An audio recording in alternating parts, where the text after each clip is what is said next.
Bueno, buena semana a todos. Vamos a comenzar el estudio de la anteúltima unidad relacionada en este caso a lo que es auditoría y análisis forense.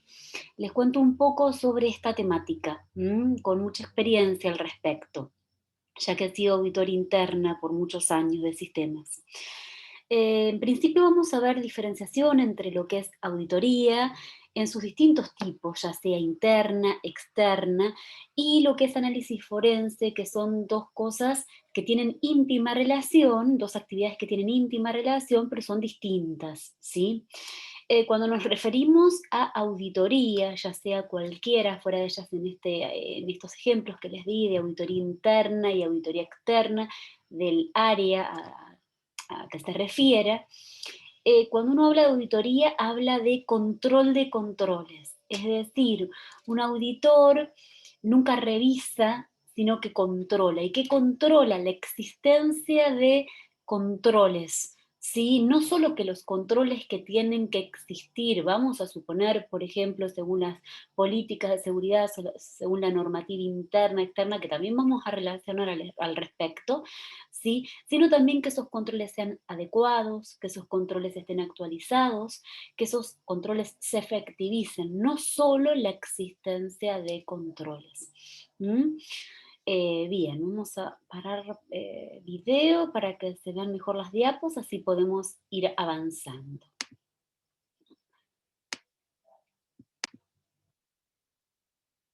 Como les decía recién, auditar significa controlar. Y les nombré lo que son políticas o normativa aplicable, ¿sí? A ver, nosotros hemos visto en las distintas unidades anteriores, ¿sí?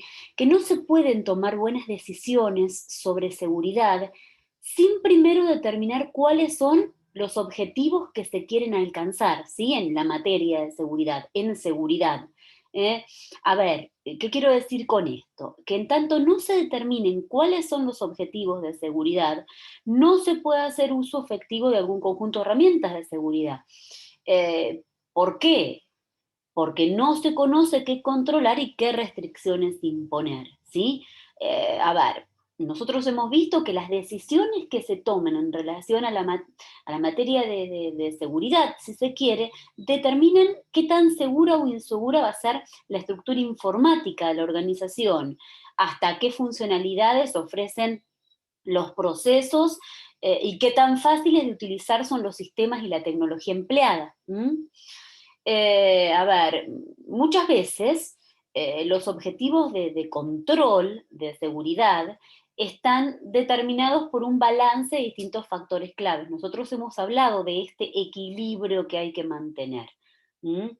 Desde lo que es servicios ofrecidos versus la seguridad provista, que sean fáciles de utilizar, pero también son seguros, que el costo, analizar el costo de seguridad versus el riesgo de pérdida. Bueno, hemos visto estos aspectos, ¿sí?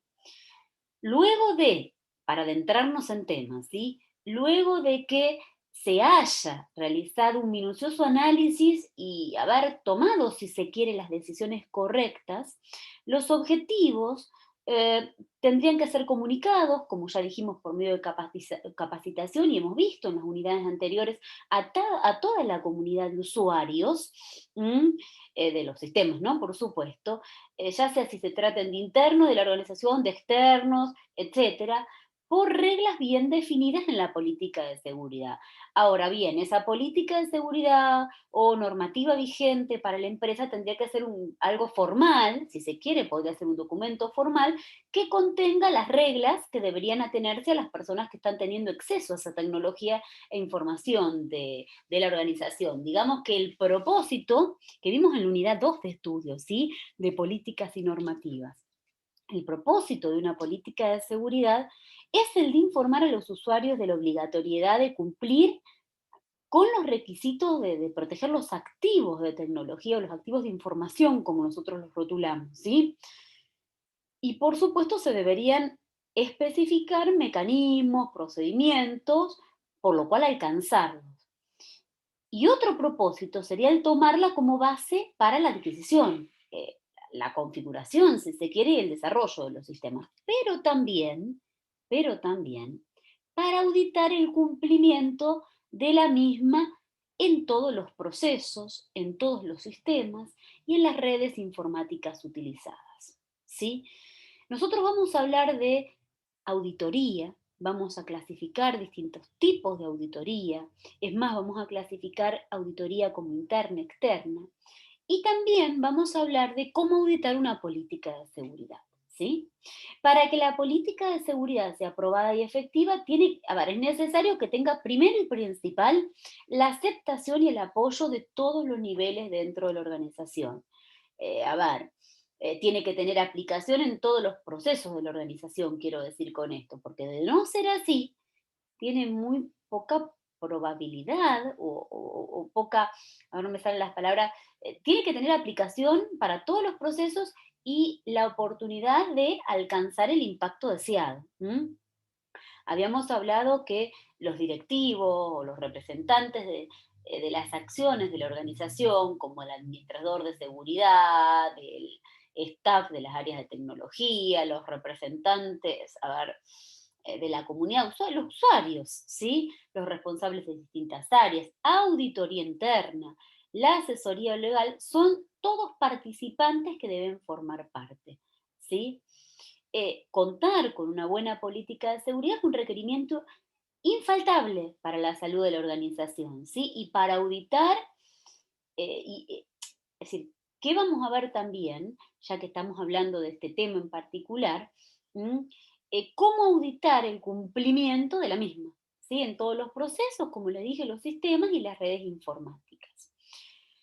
Si hablamos un poquito de gestión y auditoría de seguridad, recuerden que también vimos normas de seguridad como de la ISO 27002, ¿sí? Que anteriormente era la 17799, de la cual hablamos mucho en el capítulo de políticas, y normativa, y la 27001 que rige la seguridad de la información. Es decir, toda esa familias, si se quiere, de normas 27.000 que aporta la problemática de riesgos y seguridad. Y es de relevancia la comprensión, ¿sí?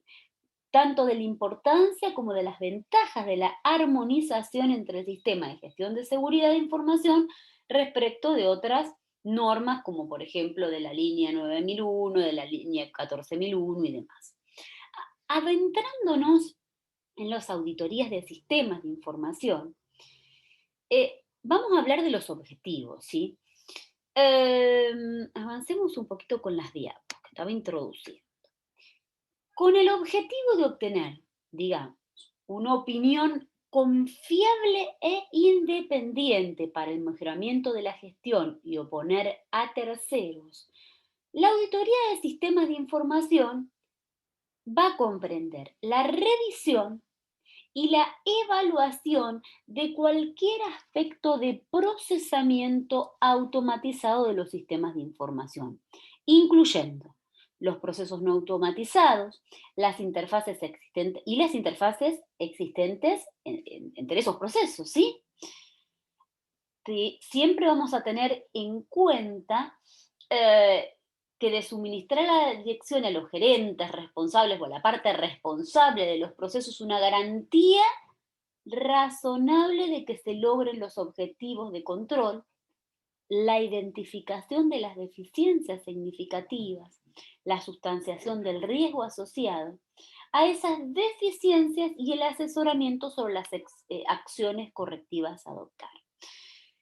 El auditor no va a hacer, sino que va a revisar y va a decir en un informe de auditoría cuáles son las observaciones, cuáles son los riesgos asociados a esas observaciones y alguna recomendación. Pero esa recomendación no es eh, eh, no dice qué hacer, sino cómo se hacen. Es una simple recomendación.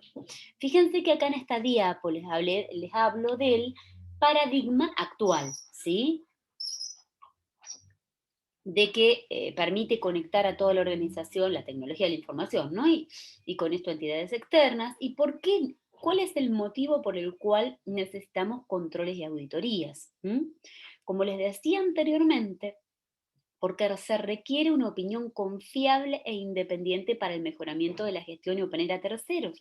Un auditor lo que va a aportar es una opinión confiable e independiente. Y recalco el independiente porque luego vamos a ver, a analizar distintas características que tienen que tener los auditores para poder en realidad aportar una opinión confiable e independiente. ¿Sí? Siempre con los objetivos de oponer a terceros, de mejorar la gestión. Y también porque se requiere de un examen crítico y sistemático realizado por una persona o grupo de personas independientes del sistema auditado. Y aquí en esta segunda expresión estamos diciendo mucho, estamos diciendo un examen crítico y sistemático. Algo, yo les decía anteriormente que el auditor en un informe de auditoría va a expresar las observaciones, va a hacer un análisis de riesgo sobre eh, qué tan importante es esa observación, ¿sí? Para eso también se dio análisis de riesgos, ¿sí? Y va a recomendar. Y siempre el auditor debe ser independiente del sistema que se está auditando. Nunca puede realizar esas tareas. Por eso siempre una de las características principales que se evidencia de un auditor, ya sea interno, externo y del tipo que sea, es su independencia. Ahora vamos a ver las distintas características. Bueno, y de ahí que yo les hablaba de que auditoría es control de control, aquí les estoy dando el origen etimológico que viene de comprobar. Eh, si hablamos de características, ¿sí?, de un auditor, tenemos que tener que decir que el auditor debe ser independiente. La independencia del autor tiene que ver en distintos aspectos, se relaciona a distintos aspectos, desde la parte mental, que tiene que ver con el estado mental, como les puse aquí, que permite una opinión sin ser afectados por influencias que comprometan el juicio profesional, ¿sí? Permitiendo actuar de forma íntegra, de forma objetiva, de forma, les puse, excepcionismo profesional, ¿sí? El auditor debe tener un estado mental tal que permita realizar su informe de auditoría o su dictamen, dependiendo de qué tipo de auditoría sea, si es interna y externa, con integridad, con objetividad y con excepcionismo profesional. Pero existe otro tipo de independencia, que es la independencia aparente, cuando se evitan hechos o circunstancias importantes. Un auditor, vamos a suponer que esté realizando una auditoría, supongamos que esté auditando una política de seguridad, puede ser que esté auditando determinados temas, que los haga con independencia mental. Y allí observe determinadas, vaya la redundancia, observaciones que no estaban dentro de esa auditoría, pero eh, tal vez no, observa nuevos problemas, haya nuevas observaciones, nuevos hallazgos. Entonces, y tal vez, no sé, sean de algún conocido. Bueno, nunca jamás debe evitarlos. Si se observa algo, debe ser expresado, no deben ser ocultados. A eso se refiere esta característica. ¿Sí? Eh, Bien, avanzamos un poquito más. Todas estas son características, ¿sí? Sobre el perfil del auditor, de cualquier tipo. En este caso, específicamente estamos hablando de auditor de sistemas en esta diapo. Tiene que conocer, a ver, para yo poder ser auditor, debo de conocer ¿m? el, la forma correcta de proceder, la normativa asociada, el deber ser, si se quiere, ¿sí? Debe de conocer el ambiente de sistemas, ¿eh? El ambiente de control. El ambiente del sistema nos referimos, aquí les puse ejemplos, la estructura organizativa, las características de los sistemas, los alcances, los procesamientos, la criticidad, si se quiere, de cada uno de los sistemas. Y el ambiente de control, todas las condiciones bajo las cuales operan los sistemas de control. Entonces, para que el auditor pueda dar una opinión confiable e independiente, ¿sí? Objetiva y todas las características que nombramos anteriormente, debe conocer, debe estar informado, debe conocer del ambiente de sistemas y del ambiente de control. ¿Mm? ¿Por qué? Porque la auditoría verifica la existencia de controles formalmente definidos, que esos controles definidos se encuentren implementados, su vigencia y su efectividad. ¿Esto qué quiere decir? Que no solamente importa que los controles estén definidos, sino que también estén implementados, funcionen correctamente, estén vigentes y sean efectivos. Es decir, que la auditoría es el control de los controles, como yo les decía anteriormente. ¿Mm? Em, Cuando hablamos de controles formalmente definidos, por ejemplo, en el ejemplo que yo les daba de que un auditor de política de seguridad eh, controla la existencia de controles de política de seguridad que estén definidos, que se encuentren implementados, su vigencia, efectividad, ¿cómo sería esto? ¿Qué pasos debiera de seguir un auditor de política de seguridad en ese caso en particular? A ver, primera instancia, se tendría que planificar un programa de auditorías tomando en cuenta el estado y la importancia de los procesos y las áreas que va a auditar, ¿sí? Así como los resultados de auditorías previas de existir. Tengan en cuenta que una de las características, sí que hablamos que era anteriormente, era de que era algo sistemático, ¿sí? No es que vamos a auditar una sola vez, realizar observaciones o hallazgos y dejarlos. Luego, cuando se hacen nuevos informes de auditoría que se llaman de seguimiento, también ¿sí? Se verifican auditorías previas de existir.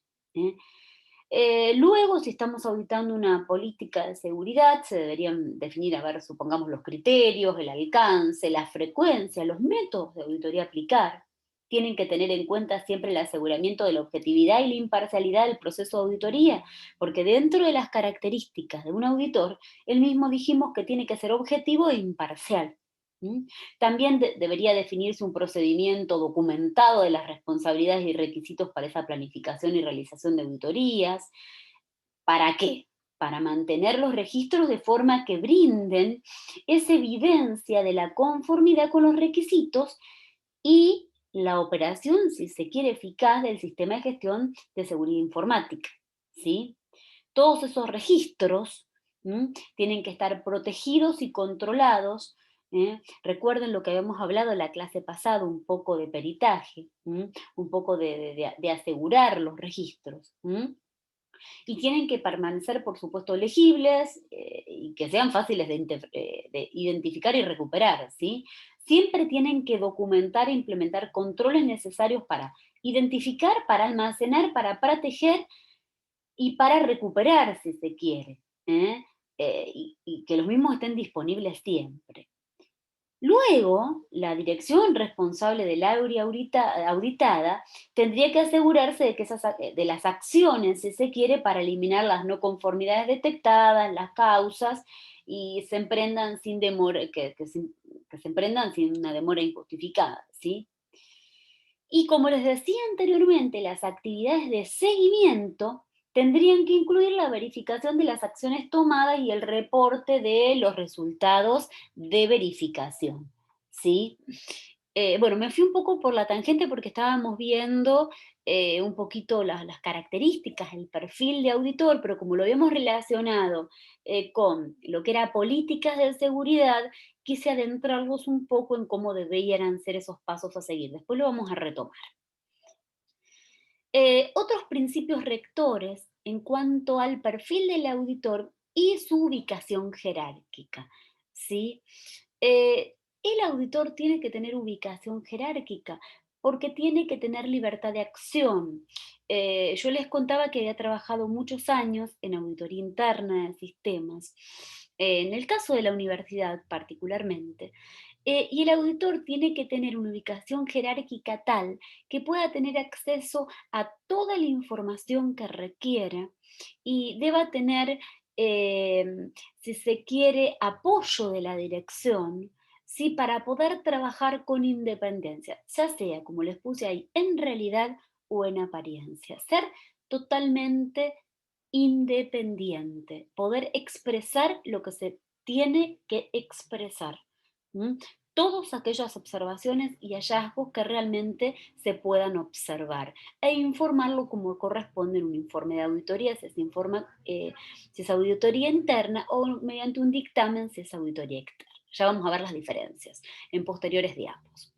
Debe de haber políticas claras para su función, el apoyo de dirección que ya dije, acceso a las áreas del negocio. Uno como auditor tiene que tener acceso a toda la información, independencia funcional, libertad de acción, facultad para tomar decisiones, negociación con niveles gerenciales, involucramiento en proyectos de alto impacto para el negocio y, bueno, repito por tercera vez, ubicación jerárquica. Para poder realizar un informe de auditoría, ya sea en sus fases de informe ejecutivo o informe analítico, donde yo pueda observar todos los hallazgos, identificarlos, documentarlos, tengo que tener apoyo de la dirección, ubicación jerárquica principalmente, políticas claras de mi función e independencia para decir esto, aquí hallé la violación a un control o esto no se realiza adecuadamente. Bueno, después vamos a ver las formas de expresión, que no son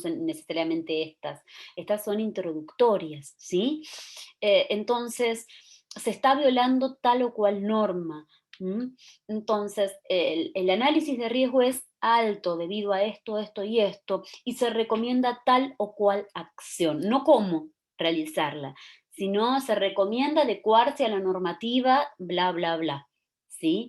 Entonces, para eso tengo que tener libertad de acción. Avanzando un poquito más, definamos, yo creo que quedó una idea bastante centrada de lo que es auditoría. Conceptualmente, la auditoría, les puse aquí, es la actividad consistente en emitir una opinión profesional independiente, recalcando otra vez el independiente, en realidad en apariencia, respecto si el objeto sometido a análisis, cualquiera fuera, representa adecuadamente la realidad y teniendo en cuenta las normas preestablecidas. A ver, recuerden que el auditor no hace, sino que revisa. El auditor revisa, da una opinión confiable, independiente, ¿m? Y lo manifiesta mediante informes de auditoría o dictámenes, dependiendo de qué tipo de auditoría sea. Después vamos a hablar específicamente de eso.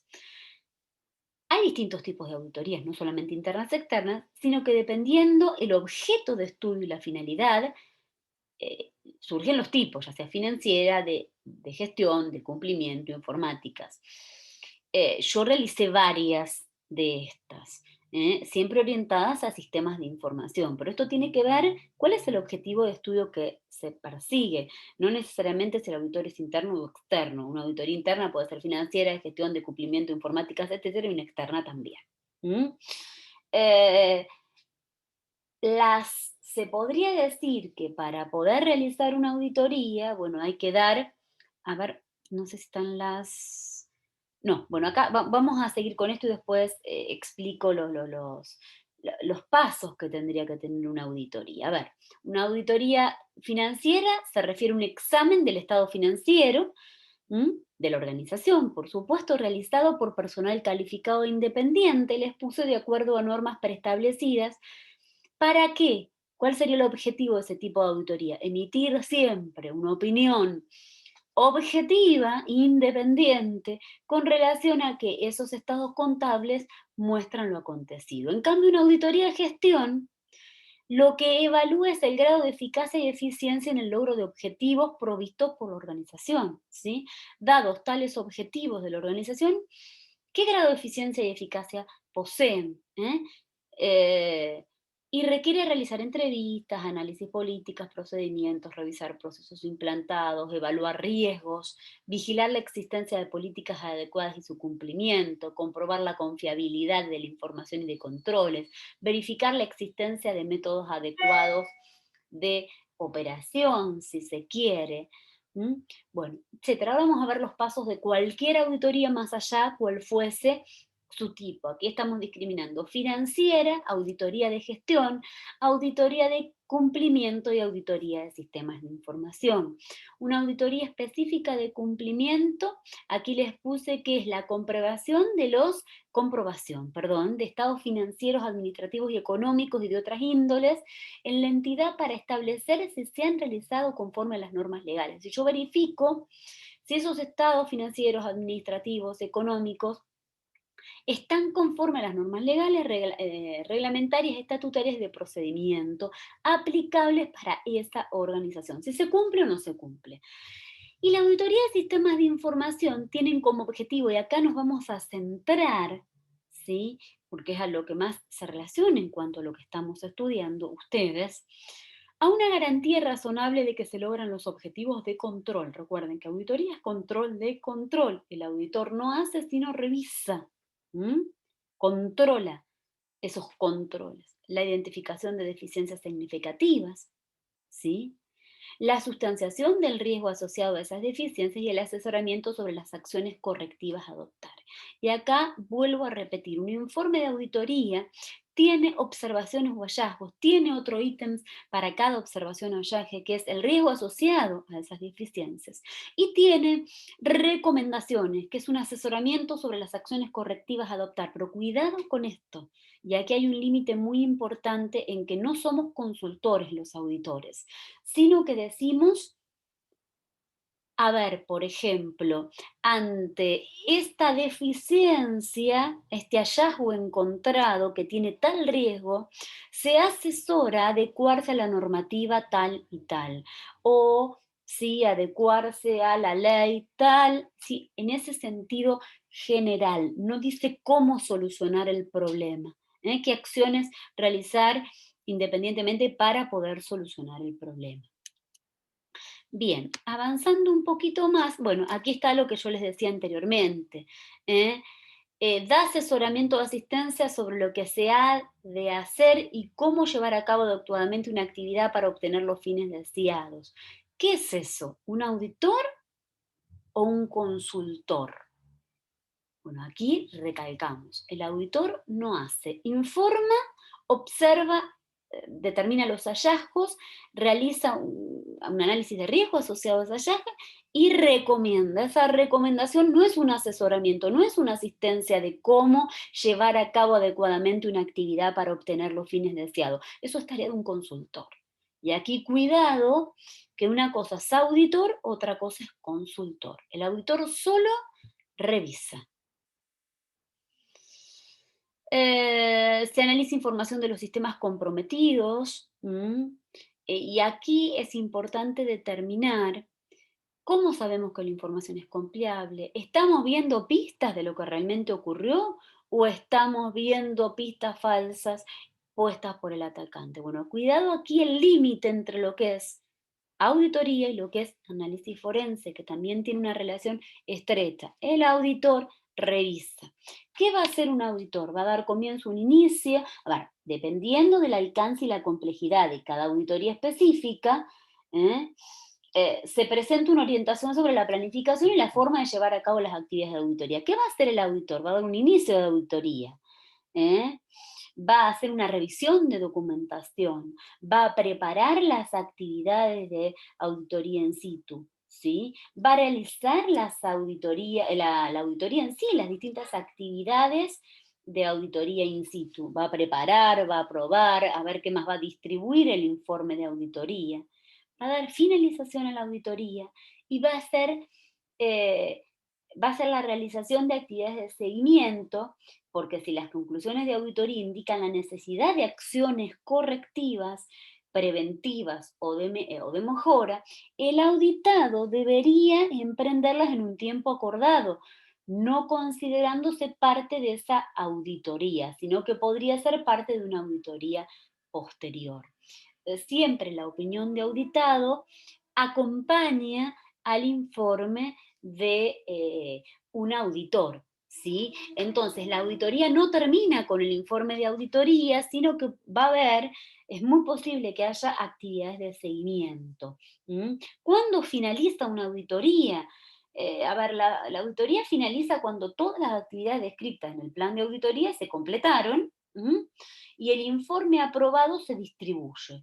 Los documentos, digamos, pertenecientes a la auditoría tienen que conservarse de acuerdo con los procedimientos del programa y los requisitos legales, los requisitos reglamentarios y contractuales aplicables. Pero recuerden siempre que hay actividades de seguimiento. Todo eso hace el auditor. ¿M? Fíjense que el consultor es algo totalmente distinto, ¿m? Y que en el análisis forense tiene otro objetivo, tiene que ver con si estamos viendo a pistas de lo que realmente ocurrió o estamos viendo pistas falsas, cómo determinar todo esto, ¿sí? Hay límites entre un rol y otro rol. Aquí, por ejemplo, les aportamos algunas herramientas de análisis forense, si se quiere, como la visualización de contenidos de archivos, de imágenes, de email, registros de Windows, pusimos, búsqueda de cadenas, OCR, historial de navegación, recuperación de archivos borrados, bueno, etcétera. Y aquí les damos un sitio para mayor información, ¿sí? Eh, bueno, a ver, ¿qué es un análisis forense? ¿Qué es la antiforencia y qué usos tiene? ¿Sí? Aquí les definimos como análisis forense a intentos de afectar la existencia, cantidad o calidad de la evidencia en la escena del crimen o hacer que el análisis y examen de dicha evidencia se torne difícil o imposible. ¿A qué nos estamos refiriendo? En realidad a lo que puede llegar a suceder, ¿sí? A la volatilidad de la evidencia digital y a la excesiva confianza en las herramientas de análisis que hacen que la forense informática sea muy vulnerable. Entonces, si vamos a hablar de usos de antiforencia, podríamos decir la validación de herramientas y técnicas, exonerar a un culpable mediante el borrado o modificación de evidencia, les pusimos en esta diapo, inculpar a un inocente mediante la implantación de pruebas falsas, ¿sí? Se puede hacer análisis forense, se puede realizar antiforencia. ¿M? El análisis forense, recuerden que no es auditoría, que hay una relación estrecha, pero tiene que ver específicamente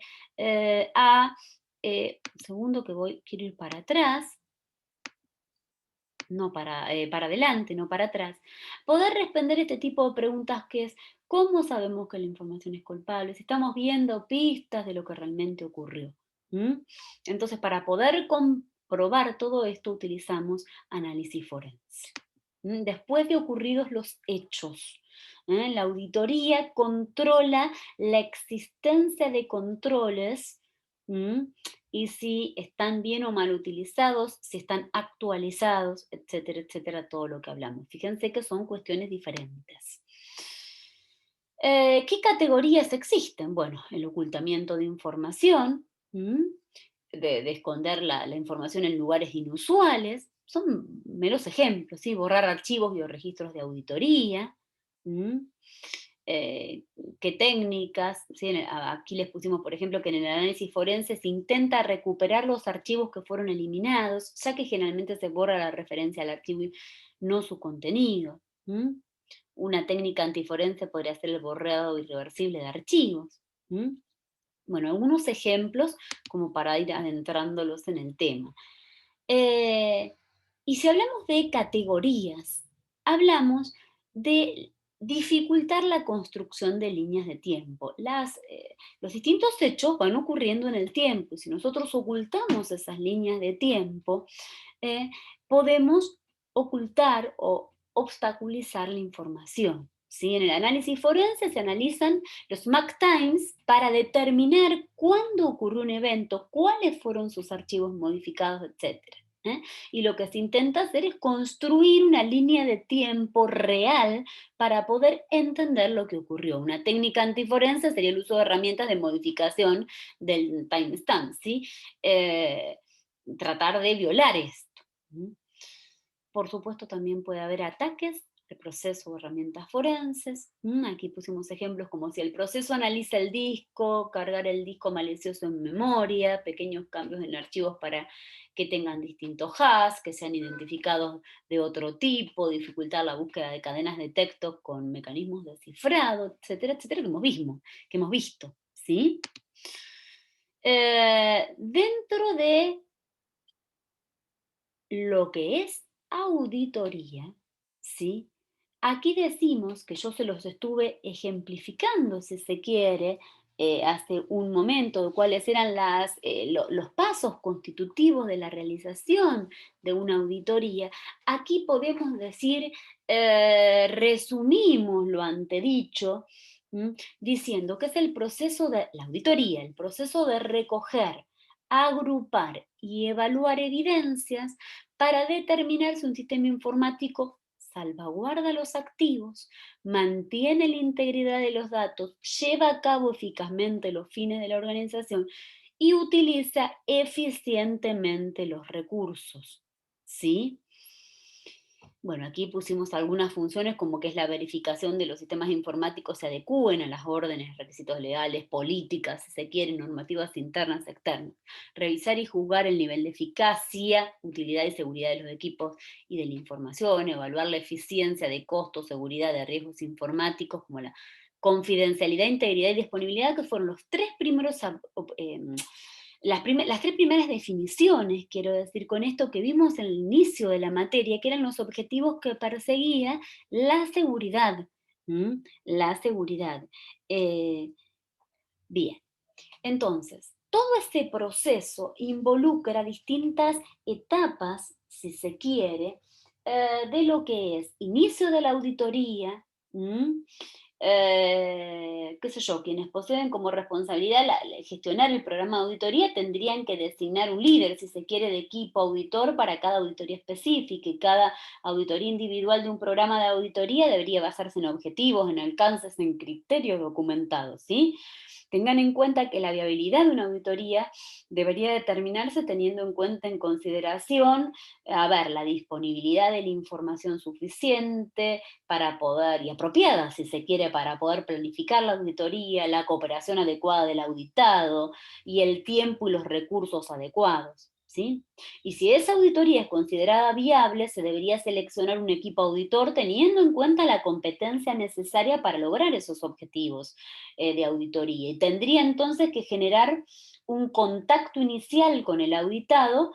¿Con qué propósito? Con el propósito de establecer los canales de comunicación con el representante del auditado, confirmar la autoridad para llevar a cabo la auditoría, además del equipo, ¿sí? A ver, ¿qué más? Solicitar el acceso de los documentos que necesito, determinar las reglas de seguridad aplicables al lugar, hacer los preparativos para la auditoría y acordar la asistencia de los observadores y la necesidad de las guías para el equipo auditor.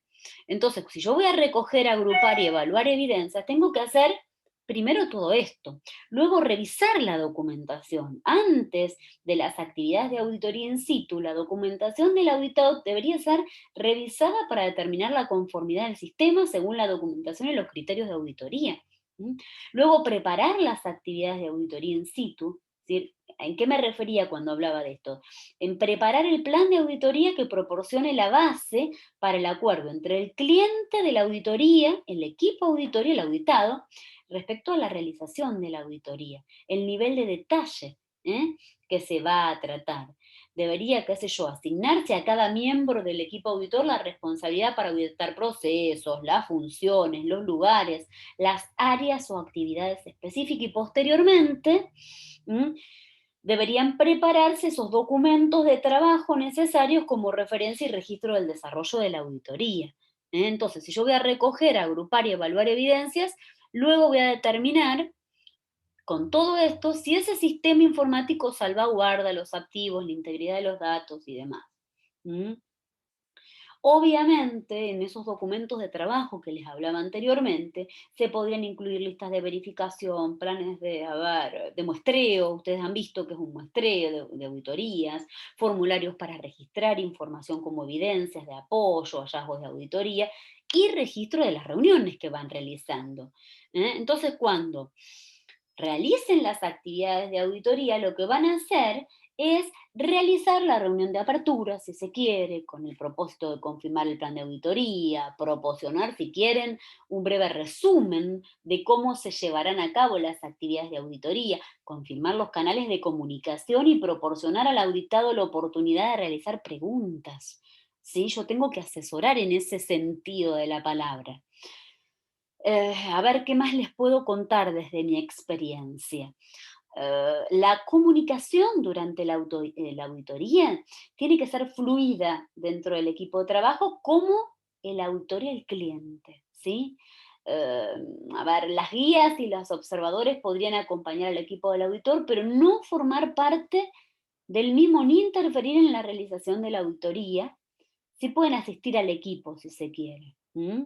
Entonces, ustedes van a recopilar y verificar la información pertinente para los objetivos, el alcance y los criterios de la auditoría, incluyendo la información relacionada con las interrelaciones entre las funciones, las actividades y los procesos que estábamos diciendo. ¿Sí?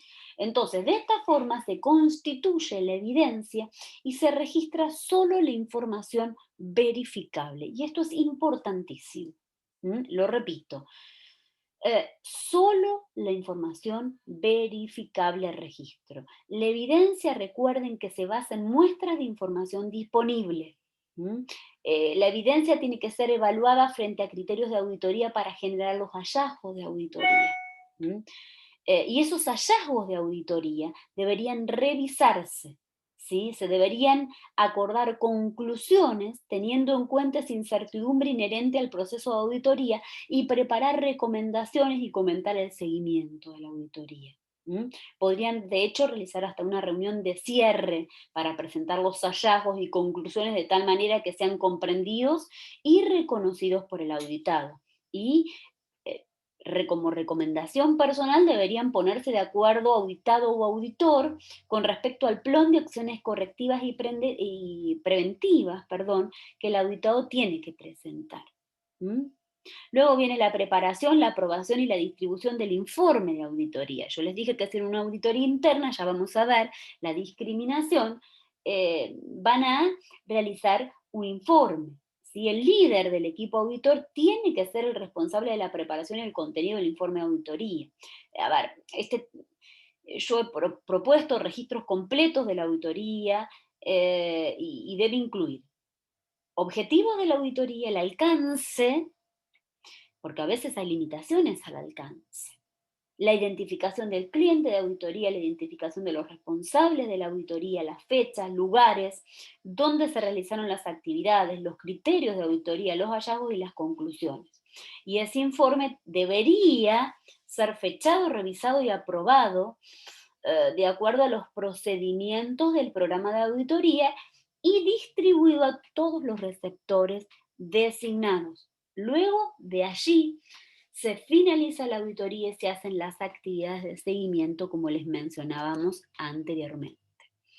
Entonces, los objetivos tienen que ver con suministrar a la dirección a los gerentes responsables de los procesos, una garantía razonable de que se logran los objetivos de control, la identificación de las deficiencias significativas, la sustentación del riesgo asociado y el asesoramiento, repetimos otra vez esta diapo sobre las acciones correctivas. Y cuidado, el asesoramiento entre comillas porque no somos los auditores consultores.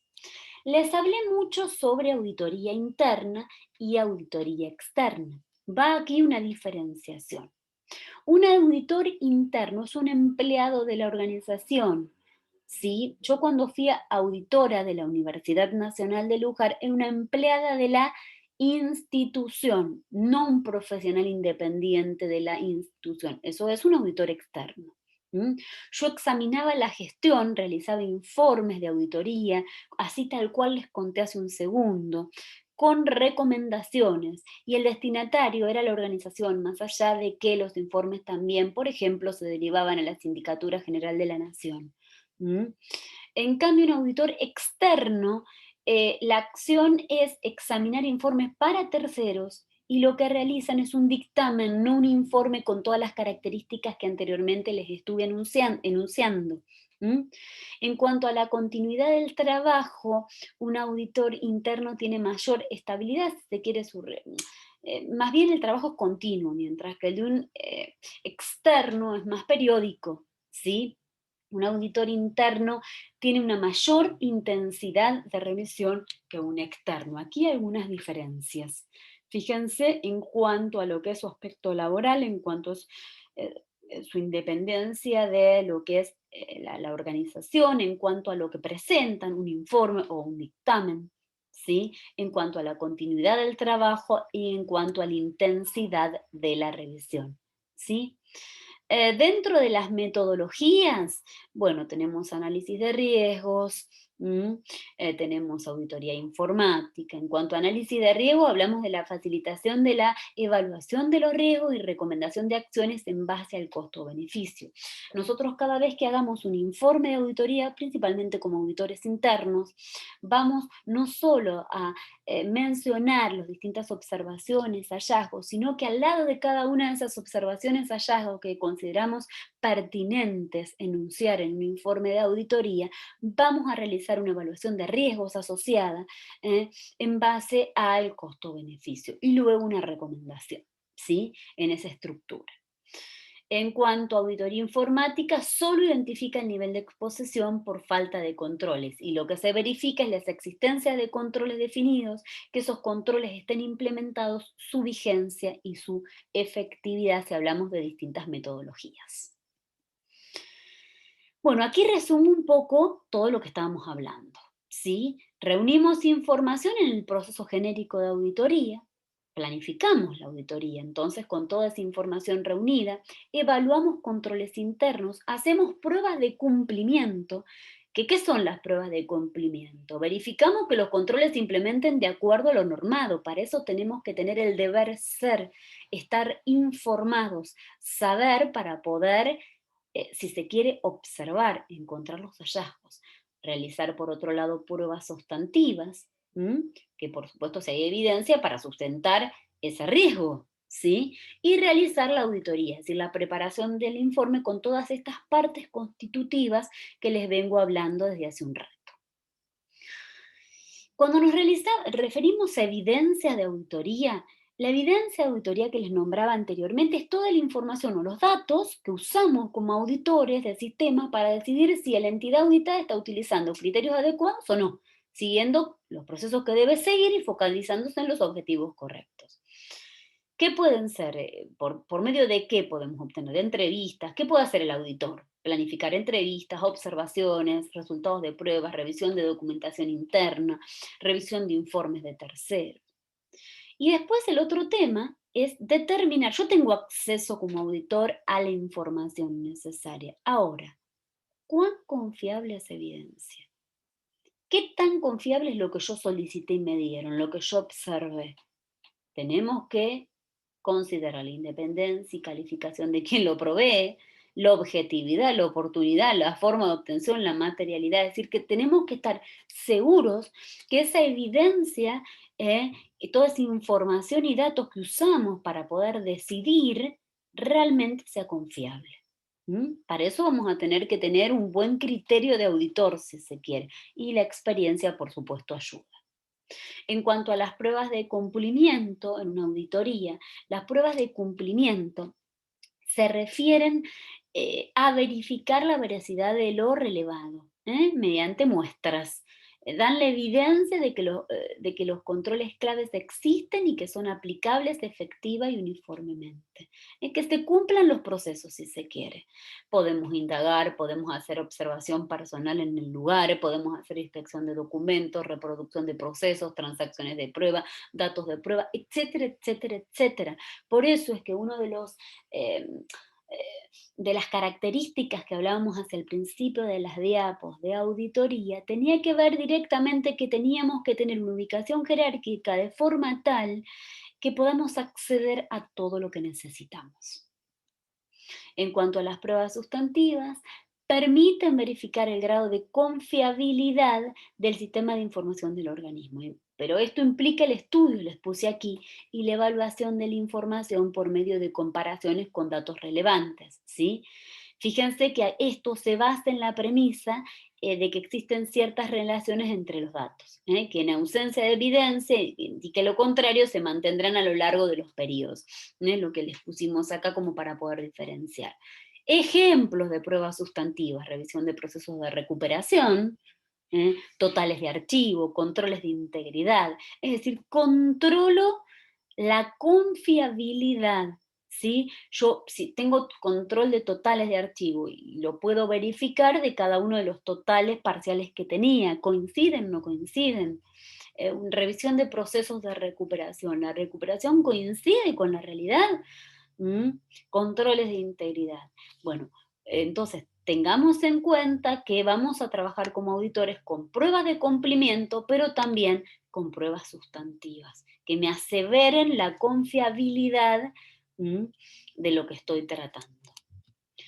Entonces, ejemplos, ¿sí? Para poder diferenciar.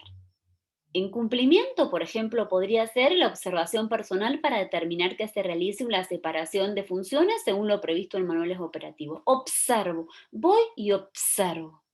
En cambio, una prueba sustantiva podría ser el muestreo de un inventario actual que es generado mediante un sistema automático de control de stock. Como para aportarles un ejemplo de una prueba y otro tipo de prueba. Bueno, esto medianamente ya lo hablamos, que tenía que tener un informe de auditoría, y recuerden que dijimos, auditoría interna realiza informes, puede ser ejecutivo y analítico si se quiere, ejecutivo más general, dedicado si se quiere a las autoridades, y un analítico más detallado para todo el personal auditado, por ejemplo. Pero bueno, pueden entregarse ambos, generalmente se lo hace. Y cuidado que una auditoría externa aporta, el auditor externo dijimos que aporta un dictamen. En cuanto al informe de auditoría, mínimamente tiene que tener objetivo, alcance, restricciones, los hallazgos, las observaciones, el estudio de riesgo asociado para cada hallazgo o observación y la recomendación para ese hallazgo, para cada uno de los hallazgos o observaciones que se determinen. Puede suceder que encontremos algo en el camino de la auditoría que no llegue a ser un hallazgo o observación por ese análisis de riesgo, que podría ser enunciado como una oportunidad de mejora. Y a lo último, una conclusión de esa auditoría. Bueno, aquí tenemos algunos conceptos relacionados que creo que a esta altura sirven para reflexionar un poco porque son conceptos que vimos en la unidad número 1. ¿Qué es una amenaza? ¿Qué es una vulnerabilidad? ¿Qué es un riesgo? De hecho, vimos en la unidad número 1 estos conceptos que diferenciamos perfectamente y relacionamos. Vimos una unidad en particular, análisis y gestión de riesgos. Y bueno, y hablamos de exposición o impacto a la evaluación del efecto del riesgo, como para diferenciar toda esta terminología que venimos hablando a lo largo del cuatrimestre y en auditoría específicamente. Hablamos de controles. El auditor controla controles. ¿Qué es un control? Es cualquier tipo de medida que permite detectar, prevenir o minimizar el riesgo asociado con la ocurrencia de una amenaza. ¿Qué tipos de controles va a realizar un auditor? Preventivos, detectivos y correctivos. En realidad esos son los tipos de control que pueden existir.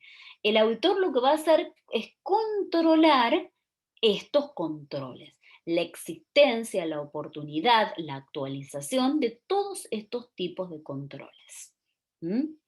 Aclaro.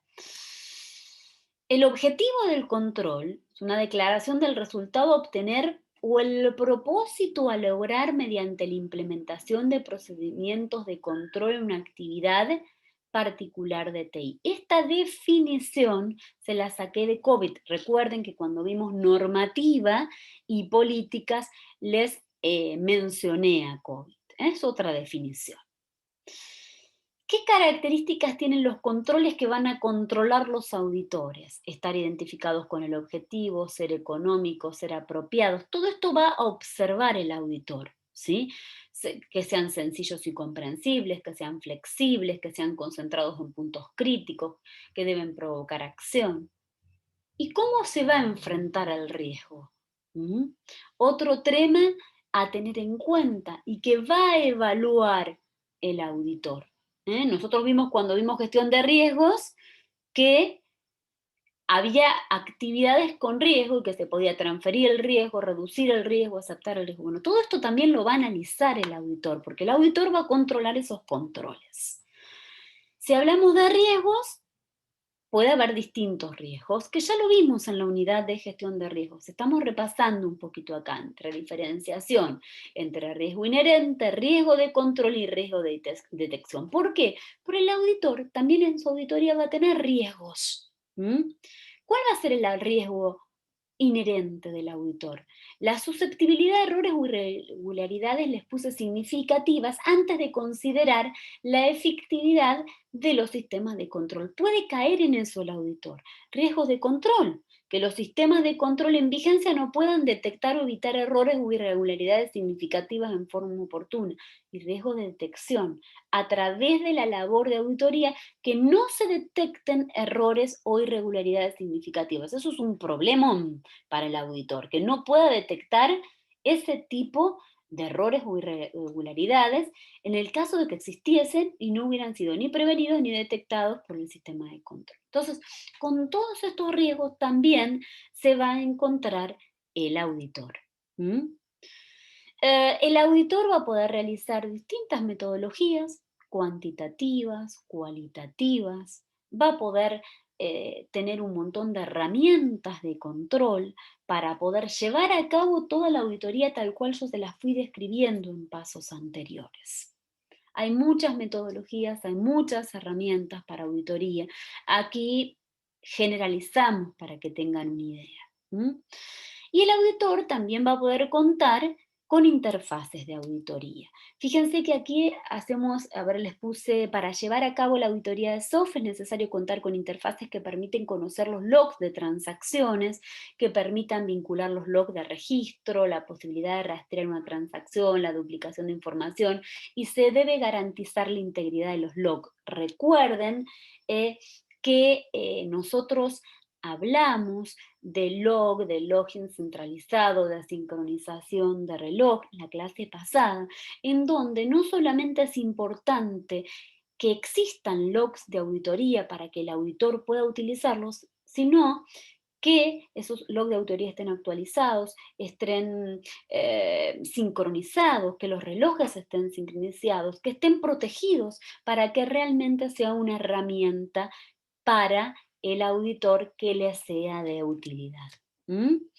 Aquí lo que vemos son algunos estándares relacionados a la temática del día de la fecha, como para que tengan idea, de COVID, ¿sí?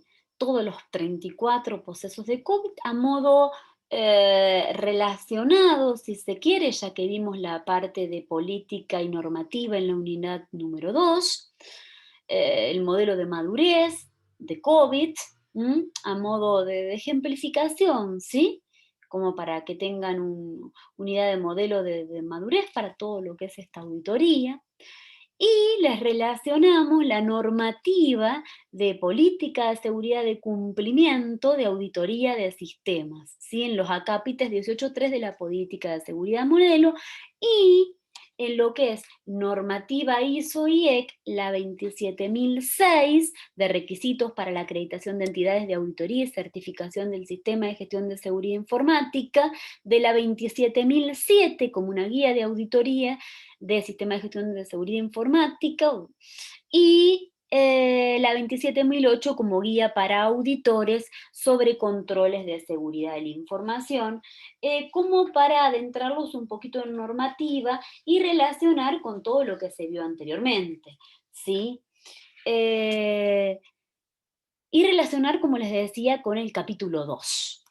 A ver, en conclusión, la seguridad de la información sabemos que es un proceso continuo y cíclico basado en la revisión y en la mejora constante, chicos, ya que el entorno tecnológico es muy dinámico y día a día surgen nuevas vulnerabilidades que tenemos que solucionar. El hecho de obtener un buen informe de auditoría puede garantizar un esquema seguro al momento de la revisión, pero esto puede cambiar mucho más rápido de lo esperado aún antes de recibir la próxima auditoría. Y por otra parte, no siempre las auditorías son abarcativas, sino que en general se focalizan solo en ciertos componentes o procesos, con lo cual su resultado satisfactorio no garantiza la seguridad de la información del organismo. Es una medida de control. Bueno, espero haber sido clara, que la clase haya sido de utilidad, y nos vemos, si Dios lo permite, en la clase sincrónica. Que tengan muy buena semana y bueno, estamos atentos a las dudas que se puedan presentar.